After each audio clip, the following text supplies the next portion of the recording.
how can you guarantee that death will do you part when change might do you part first? And this kind of brings us back to the conversation around monogamy. I guess this is my question to you is, what do you suspect now, if not marriage, is going to be the way that when you meet someone, what's your hypothesis on how that relationship will be constructed? What I know for me is there's definite similarities in that realistically, I can't see myself being in a non-monogamous relationship. And if I was with someone, that would be the person that I would be with. In the past, though, in our last podcast, when you asked me about the definition of love, that hasn't changed, in that I believe that love is fostering that emotional and spiritual growth of someone else. But what has changed is, in order to distinguish, though, between a partner that you're with and a partner that you have connection and chemistry and intimacy with, there has to be that physical intimacy, which is maintained and will wax and wane, but which can still be a light, because whenever it dies, it irrevocably shakes the foundation of the relationship. Females want the new man during the day to be kind, sensitive,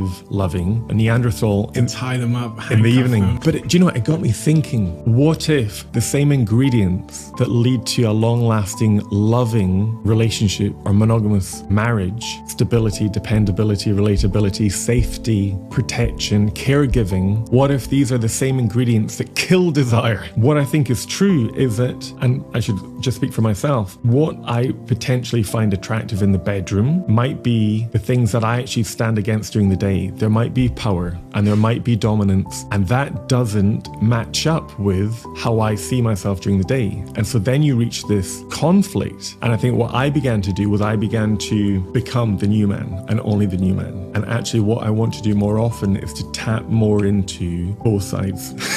There's no such thing as far too honest. We talked about the importance of living your truth. That's what I'm trying to lean into. 100%. And there's this great philosopher called Usher who says, a lady in the streets and a freak in the bed. And it's like, I heard that lyric maybe 8 years ago, and I literally say it to my friends all the time when I'm talking about the type of partner that I want. And it's matching up exactly what you said, the civility and the class with the lack of class and the freakishness. And it's hard to find and maintain the balance. And because sex can be really a journey of somewhere that you go. And so then there has to be that trust and that safety there. And at times it might be about letting go of responsibility and surrendering. It might be about taking control and being dominant. But it's an understanding what it means to you and at what times they should unfold and be allowed to live so that your imagination can live. Because when it doesn't, and then it just becomes an act or something that you should do or a way of having children, then we begin to feel lost. And that's, what's happened with a lot of clients that I've seen. And so going back to how I would want to imagine the situation is, yes, it'd be a monogamous relationship with a woman, and I would want to try and stay true to who I am and still keep that whole version of me. Isn't it crazy how much of life's misery and failure and unhappiness stems from either trying to conform to the conventional way or the script, as you say, or trying to fit into or even sometimes answer an invalid question? Two things come to mind.